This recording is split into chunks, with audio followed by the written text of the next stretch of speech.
Hi guys, welcome back or welcome to my channel. My name is Amy, also known as Knits, and this is podcast number 3.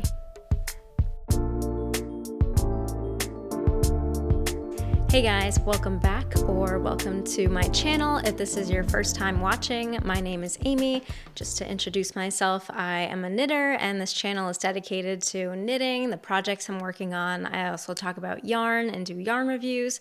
We discuss patterns and all that good stuff. So thank you guys for joining. I am in a different location, you might notice. I wanted to film this before I travel for the next couple weeks and I didn't want to skip a week with the posting of the video. So I had to pick a new corner of the apartment to film in because the sun has already set and was just running out of time to film. So bear with the lighting. It's not my ideal lighting situation, but hopefully it is good enough for the video today. So a little bit about me. I realized I've filmed a few podcasts, but haven't really shared too much about me and my knitting background and all that. I live in suburban Massachusetts with my husband. We just got married this past summer, so that was really exciting. And I've been knitting since I was around 10 years old. I learned from one of my close friends in elementary school. I kept knitting through middle school and high school pretty casually, small projects, things that interested me at that age, and kind of took a break from knitting when I was in college just because college was so busy and it was hard to fit that in. But graduated college a little while ago, picked it up again, mostly during 2020 when we were at home a lot, and sort of gone from there. I feel like the past 2 years of knitting for me has seen the most exponential growth. So that's been pretty cool. I dove into garments for the first time a little bit over a year ago, and it's pretty cool to see how far I've come from that. And in terms of my knitting style, I am a left-handed knitter. So I know there's not a whole lot of left-handed knitters out there. So we actually work our stitches from left to right off of the right-handed needle. I knit English style, so I throw my yarn over the needle. I've tried learning continental, but it never really stuck. And it seems slower to me, probably because I wasn't good at it or using it a lot. So yeah, I started this podcast a little while ago because I wanted to reach an audience that really appreciated knitting and could dive into the nitty-gritty and all the details of yarn and patterns and stitching and all the technical details of the craft. And I was mostly on Instagram before. I still am. I still do a lot on Instagram, but the audience reached by Instagram is not necessarily always the people who want long written paragraphs about projects and lots of stuff that I would love to talk about. So I thought YouTube was a better channel for me to really dive into all the stuff I'm working on. And I've been enjoying it so far. I am shocked at how many people have been watching. So thank you guys for joining. Wasn't really expecting the channel to grow this quickly, but here we are with podcast number 3, filming this at the end of November. You guys should be seeing it about the beginning of December. So, Christmas time is near. I'm getting close to finishing my master's degree. I've been working on that for the past 2 years. So I haven't been able to post or film as many videos as I would like, but I am finishing at the end of the month. So I'm hoping that in the new year that there'll be more frequent videos, maybe once a week. Right now I'm kind of on a once every 2 weeks schedule, so I'm hoping to sort of increase the frequency and put more time into it once my schooling is finished. So yeah, that's a little bit about me. I know you guys are here to listen about the knitting, so we're gonna get right into it. So I do have some finished objects. I wasn't expecting to. I just finished this most recent project just a few days ago, and this is my Friday Slipover V-neck. Here it is in all its glory. So this is a pattern by Petite Knit. It is the first slipover pattern that I've made, and I was really drawn to it because of the broken rib stitch. I think it just creates a really nice texture with the stitches. So I knit this with one strand of Sandnes Garn Sunday wool in light beige held together with one strand of Plymouth yarn, Suri Stratus in the color Taupe. And I have that yarn combo right here. And this was my first time working with Suri alpaca before. I intended to make this with a strand of lace weight mohair silk. But when I was looking for yarn at the store, they actually didn't have any mohair silk in this beige color. I wanted it to match the wool, and I was pretty set on the light beige for the slipover itself. So I decided to try this Suri alpaca. Now this is a Suri alpaca nylon blend. It was not my favorite to work with. It was just a little bit too rustic feeling for me. I do really enjoy the slinkiness and the sheen that comes from the silk in a silk mohair. And it definitely added a very fuzzy look to the slipover, maybe more so than I was expecting. So just a little bit different in terms of expectations and final result. But I am really happy with how this slipover turned out. The pattern was really easy to follow. It blocked really nicely. I actually started with the back and then did the front, the V-neck, and then before I finished the body, I went and did the armholes and the neckline after that, so I could sort of see it come together. And I also wanted to make sure I didn't run out of yarn before finishing the body. So this was, I want to say, my second time doing a V-neck, and I thought the instructions were very clear on how to make this little mitered corner at the bottom of the V-neck edge. And I did tubular bind off for the armholes and the neckline. I think it looks gorgeous. Once I learned tubular bind off, I don't think I could go back to any other bind off for ribbing. It just looks so clean, and especially when it's done very tightly. She did emphasize in the pattern to do the Italian bind off or the tubular bind off very tightly for the neckline and the armholes, and I think it just has a really nice result. So that's one of the armholes there. Other great features of the pattern I just love the artistic decreases, or these are actually increases, sorry, at the underarms. So you have this symmetry at the front and the back as you make space for the underarms. Other parts of it that I like, it has this 1x1 rib band at the bottom. In terms of length, I actually cropped this a little bit compared to what the pattern recommended. I knew that I would be wearing this with high-waisted pants, and I didn't really envision myself tucking it into the pants. I usually tuck in all my shirts and sweaters, I kind of like that French tuck look, but I didn't really picture myself doing this with the slipover. So I knit it just a few centimeters, about like an inch shorter than what was recommended in the pattern before going on to the bottom band of ribbing, and I think it ended up being the perfect length.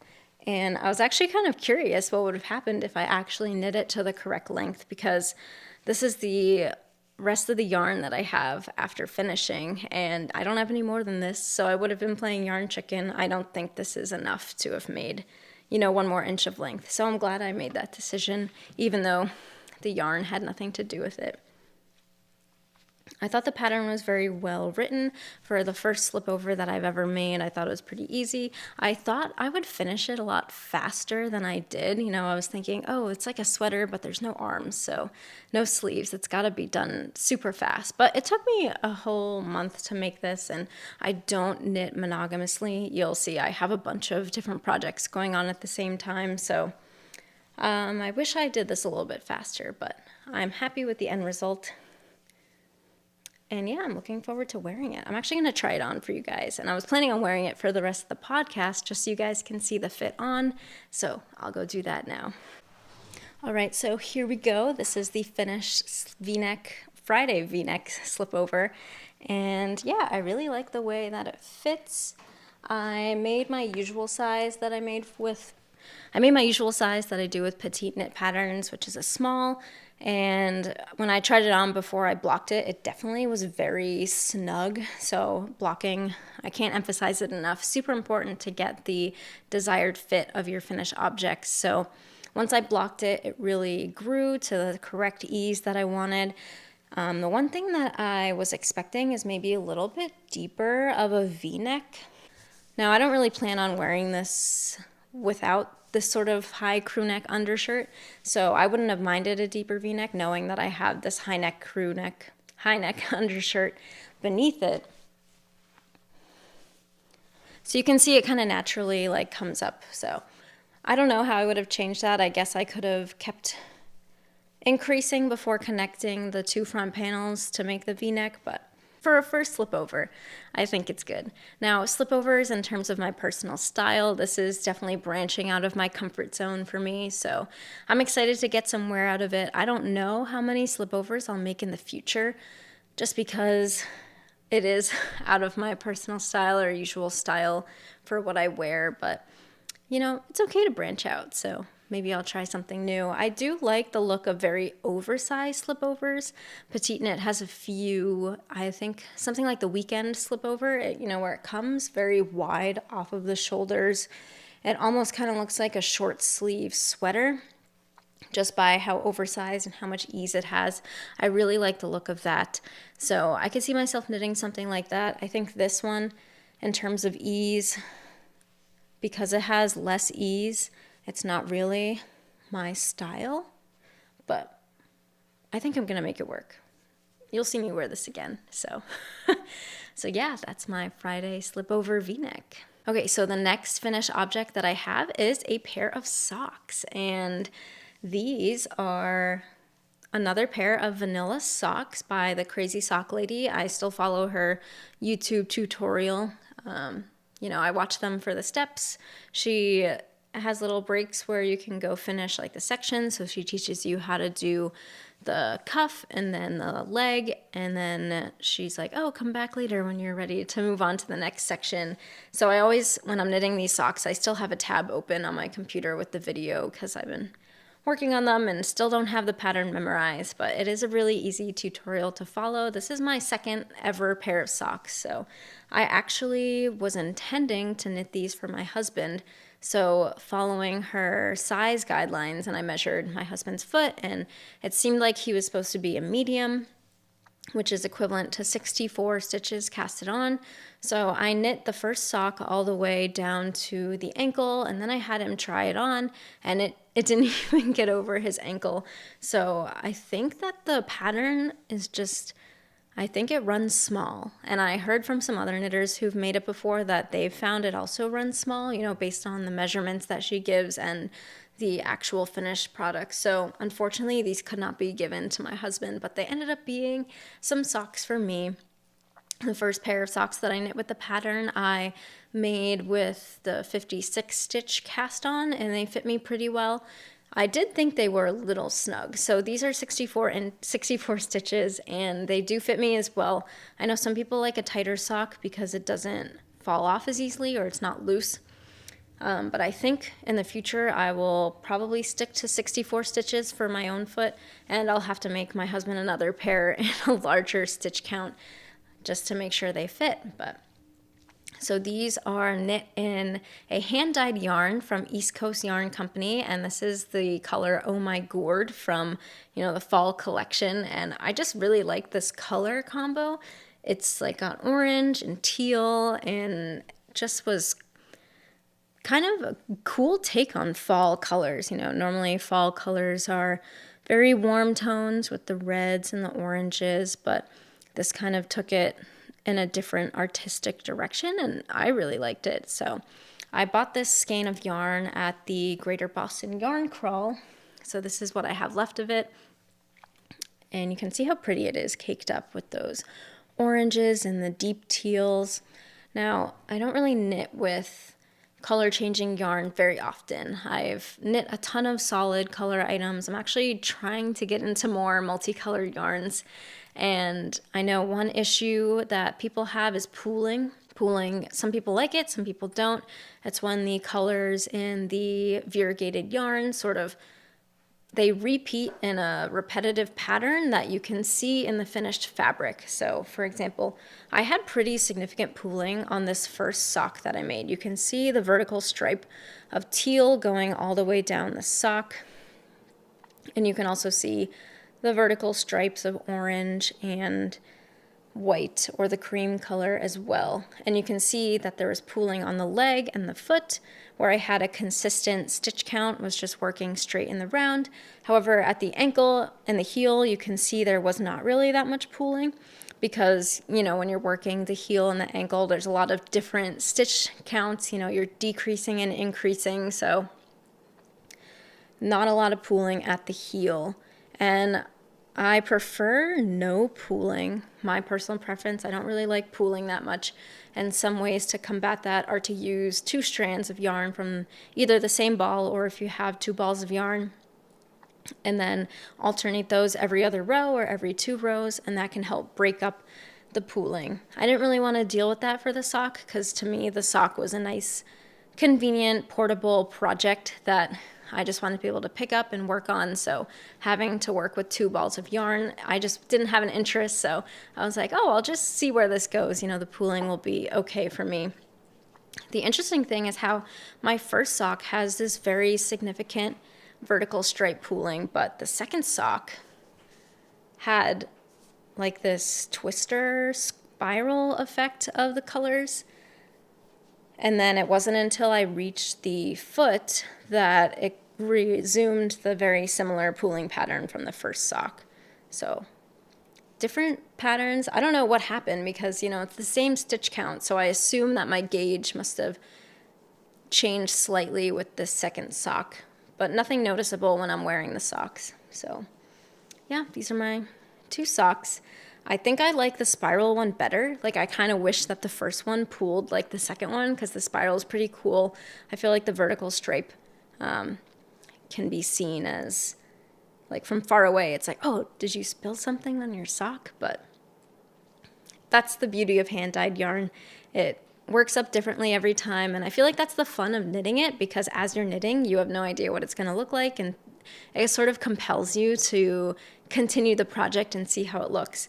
And I really like the creativity that can come with socks, because most socks, you wear them around the house or you wear them with shoes. So unless you're trying to show them off, you don't have to show them off in your outfit. So for me, since I like to wear pretty basic muted colors in my daily outfits, I view these colorful socks as a creative way to wear my knits around the house or with boots, not necessarily showing them off in my outfits, but I'm enjoying them on my own. So yeah, let me know which sock you guys prefer, the vertical stripe or the spiral sock. So yeah, that was my second finished object of the month. And those were my only 2 finished objects of the month. And to get into works in progress, there are a lot. I feel like I went crazy this month with casting on stuff, and I think it's because I have a lot of yarn in my shelf that I've bought for specific projects. And if I have yarn and I already know what project I'm going to make with it, I feel like it's really hard to resist casting on no matter what's going on.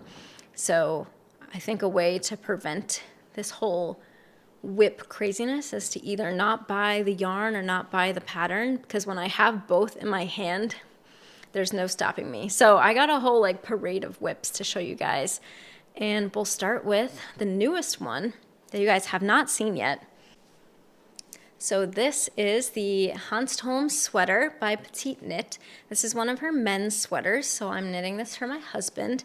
He mentioned wanting a tweed sweater, and I showed him the Petite Knit men's sweater patterns and asked him which ones he liked the most, and he pointed out the Hansholm sweater. So I was like, yeah, I can definitely do that.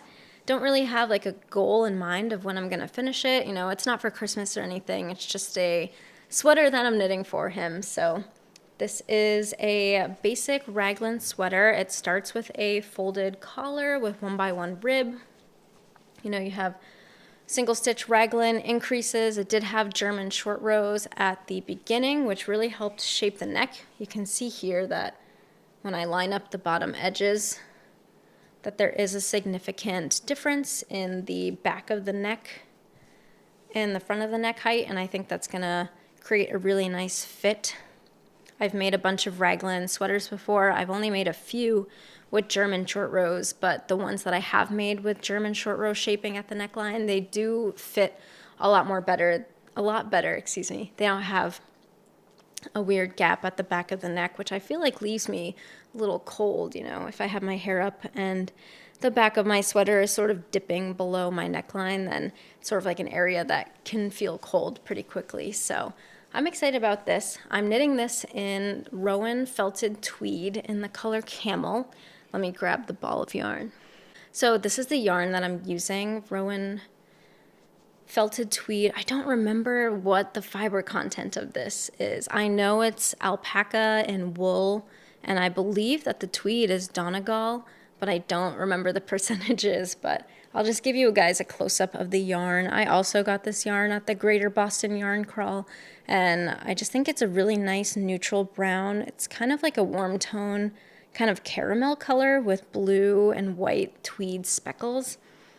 And I really like how it's knitting up. It does feel a bit scratchier than I would prefer, and I know not everyone likes wearing scratchy sweaters, so I am hoping that when I wash this at the end with some wool wash that it does soften up the fibers.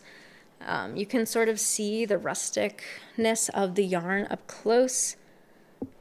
It has a lot of like fibers coming off of it, just to add some texture, but it does also add some itch. So hopefully it's not too itchy in the end, but we'll try and work on that.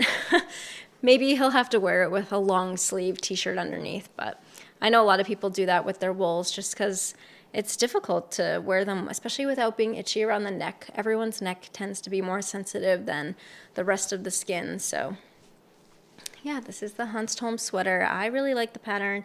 It doesn't really have anything special about it besides, you know, it's a basic sweater, but everyone needs a basic sweater. I kind of want to knit this one for myself. I know Petite Knit also has the Monday sweater pattern that was kind of released recently, and it's a similar basic raglan. It has, I don't remember how many stitches are in the raglan. I think for the Monday sweater, it's more than one stitch, so that's maybe one difference. But it does have a folded single rib collar, maybe a little bit thicker than this. And I was thinking of making that pattern for myself, so I feel like that's pretty similar to this in terms of style.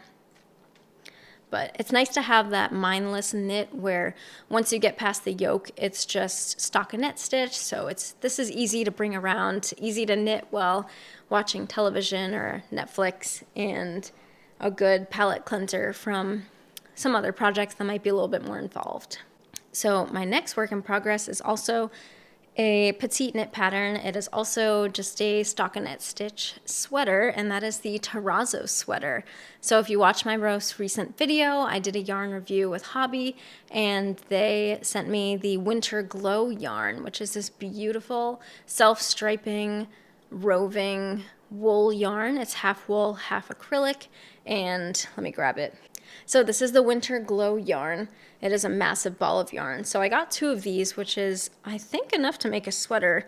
I'll find out when I get to the end of this project. But this yarn has a very similar striping effect to the striping yarn that Petite Knit used in her Terrazzo sweater. And I was like, ooh, that'd be perfect. I really want to try making a multicolored sweater because, like I said before, everything I knit is a solid color. So this is the beginning of my Terrazzo sweater. Now the Terrazzo sweater is a really cool pattern because it's not a basic raglan. This is a saddle shoulder construction. So you actually knit most of the shoulder shaping flat. So that's how you start out the sweater. And you create these little shoulder panels that have increases on either side. And that sort of raises the back. So without any short rows, you work the shoulders, and then once these little shoulder panels are done being knit, you then increase for the sleeves, and you can see that really cool shape. So that just sits right on top of the shoulder, and then when you're done increasing when you're done doing just sleeve increases, you also do body increases in sort of a raglan format. So you can see at the bottom, going towards the underarm, it turns into like your raglan increases for the sweater. So I used that construction before. Petite Knit has that construction in her April cardigan, which I have made, but I wanted to try it in sort of a sweater form. Now, I don't really know what the difference in the final result of the sweater is with the saddle shoulder versus a raglan. My guess, and this is just a guess, I haven't really looked into it, but I want to, is I think you get a narrower body because you're not increasing for the body consistently as you are with a raglan yoke.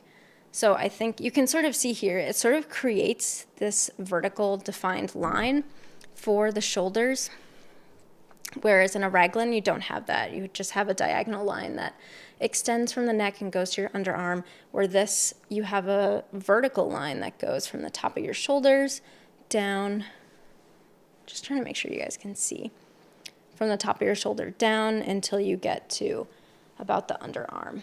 So I've really enjoyed how the colors on this yarn has turned out as I'm knitting this sweater.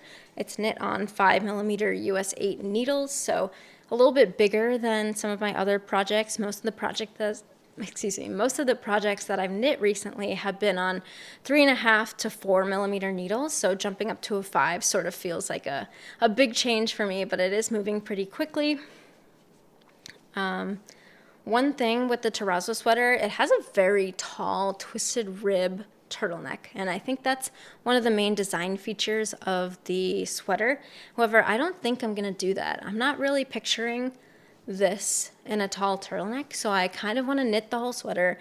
I'm going to do the collar last, and I think I just want to do a very short 1-inch thick double folded collar, probably in the twisted rib. I think that's going to be a design choice later on. You know, when I get to the sleeve cuffs and the bottom band, I'll probably decide whether I do twisted rib or regular 1x1 rib once I get there and can visualize the whole sweater. But I don't think I'm going to do the turtleneck. It looks really tight, and turtlenecks aren't the most flattering on me that I've found. So I think doing a crew neck will look better. And I think it'll look cool with the striping yarn as well. The yarn I found pretty enjoyable to work with. It is a single ply yarn, which gives it nice like plumpness when you're knitting. It is very soft. I usually don't prefer knitting sweaters with acrylic yarn because I don't really like how it feels on my skin. If I am going to use an acrylic yarn or an acrylic blend, I'll usually go towards cardigans or wraps or things that I have a layer between my skin and the knit piece, just because I don't like the way it feels, and that's just my personal preference. But this yarn is 50% acrylic, and I cannot feel any sort of that like stiffness from the acrylic. It feels very soft. It feels very woolly to me, and I am looking forward to wearing this just because it is such a nice blend and definitely more affordable than doing a completely wool sweater. The colors are more on the neutral earthy side. You know, you have these like deep mossy greens with a few pockets of very light pink. When I ordered this on the website, I thought it was going to have more like dramatic pinks, you know, more of like a hot pink. This is very pale, very close to white. I also wasn't expecting it to be so green. I think I was expecting it to be more beige, but that's just the difference between seeing the image online versus in person. So we'll see how this knits up in the end. I'm excited to see the whole thing finished and how all the stripes come together. So this is my terrazzo sweater. Okay, this next one I think is really exciting because it's very different from anything I've knit before, and I think it's sort of opening up new windows for what I want to knit and what I can see myself knitting and wearing, and this is the Shift by Andrea Mowry, also known as Drea Renee Knits. Now, the Shift is a triangle cowl that's knit on the bias, and you use 3 separate balls of self-striping yarn. I believe the pattern calls for spin cycle yarns dyed in the wool, which has sort of like a 2-ply color changing sort of rainbowy effect of the yarn. So I'm actually not using that yarn. I'm using Schoppel Edition 3, which I also got at the Greater Boston Yarn Crawl. And I got these 3 colors here. I don't know the names, and I don't think they have names, but they are 3 totally different self-striping multicolored yarn balls of wool. They're sport weight. This is knit on, I don't remember the needle size. This is knit on 3.75mm needles, also known as a US 5, and you use slip stitches in a mosaic knitting technique to alternate between all 3 balls of self-striping yarn, so you get the color play between all the different colors and all the different yarns, and I think it's just stunning. It's just as fun to knit as it is to look at. I find it very pleasing on the eye, even though there's a lot going on and it's very busy. It's knit on the bias, so the shaping of it is also very fascinating to me. From someone who normally knits, straight sweaters and rectangles and things that, the shaping's pretty straightforward. This is definitely totally new to me in the knitting world, but I'm loving it. So I started here and, I am knitting it. Oops. You knit like this, but the final shape is actually growing in, I gotta orient myself. There we go. Okay, so the final shape is actually growing in this direction. So once I'm done knitting the piece of fabric, it's gonna actually sit around my neck like this. So you knit this sort of oblong trapezoid shape, and then you sew together two of the ends to make a cowl that has a point at the bottom. And yeah, it's gonna look like this, and I think that's so fun. I can totally see myself throwing this over any solid long sleeve shirt that I have this winter. I think it'll look great with my winter coats as a pop of color.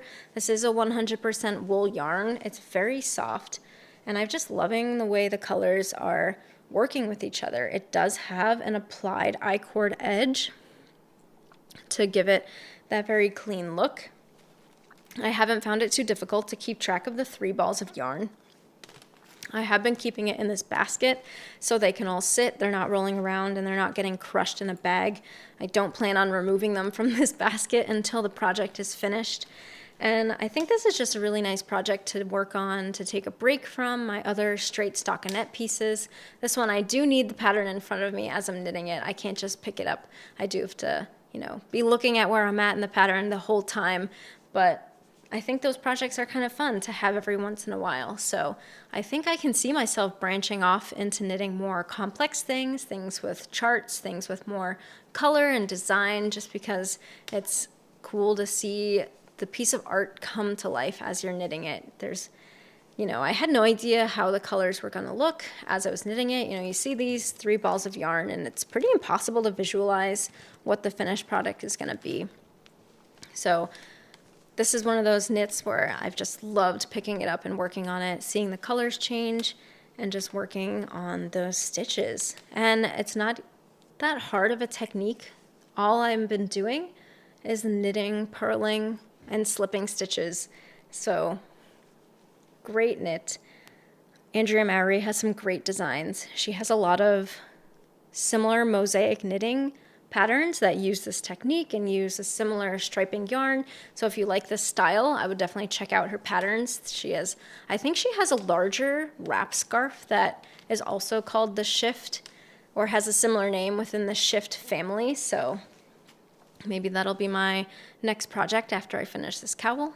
All right, my next work in progress you guys have seen before, and there honestly is not that much progress on it. That is my Oversized Seasons cardigan, this designed by Ozetta. So this is the half fisherman's rib cardigan, and it is coming along really nicely. Now that I'm looking at it on camera, I'm like, oh, maybe I should keep knitting it. I don't know why I've sort of put this aside and started all the other projects. I think it's because it grows really slowly, because it is half fisherman's rib and you slip stitches, so that sort of causes it to grow at half the speed that a normal knit fabric, like a stockinette stitch, would grow. I also have found, so I got to the end of the yoke. So this is all of the increases needed for the yoke, but I don't know. It doesn't look like it's gonna fit to my underarms. Like, these are all the increases that the pattern calls for my size. And I just can't picture myself connecting these and having it still fit. Like, I feel like it's going to be really tight on the underarm. So my plan is to knit more rows just to get that extra length before I connect the underarms and divide for the sleeves. But I think that's been discouraging me from working on it because I have to go off pattern and do some mods. And I don't really know how many more rows I need to knit to get to the right length. And this is also one of those patterns where the stitching is going to grow when I wash it. So it's like, oh, well, how much will it grow? Will it fit? If I stop here and just divide for the sleeves, will it fit after I block it? I don't know. And I was reading other project reviews of this on Ravelry, and no one else really had this problem. So I'm wondering, is this just me? My gauge swatch was pretty close to what the pattern called for. So that's why this pattern hasn't really been worked on. Kind of discouraging, but I'm sure I'll get to it at some point. I mean, I really like how the yarn is knitting up. We have this slightly variegated gray chainette yarn, so it's super plump and super plushy, and I can totally see myself wearing this type of cardigan on a daily basis. You know, it's going to be oversized, it's going to have, you know, very clean look. I really like how the button band is coming along. So I should be motivated to knit this, but for some reason I am not.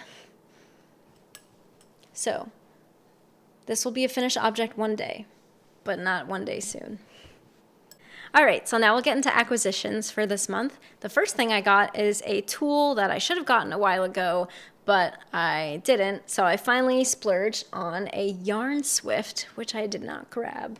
First thing that I got was a yarn swift. I have been winding hanks off of my office chair for years, and I don't know why I haven't just bought a yarn swift way earlier. I got this one from Knit Picks. I don't know how many models they have on their website. This might be the only one, but this is the Knit Picks Birch yarn swift, and it has helped me so much with winding yarn. It is really nice construction. I think I got it on sale, so it was a little bit discounted because I know swifts can be a little pricey, but definitely worth the investment for someone like me who's got a lot of yarn hanks to wind, especially since now I'm a sock knitter and I'm buying all this sock yarn, which is normally sold in hanks that need to be wound. So I'm glad I got this. I use this to wind a bunch of my balls of yarn. One recent ball that I wound was this DK weight cashmere blend superwash wool, and yeah, it just made it so much easier and so much faster than winding it off of a chair or off of the floor. I've gotten so many tangles that I've had to undo, so great time saver.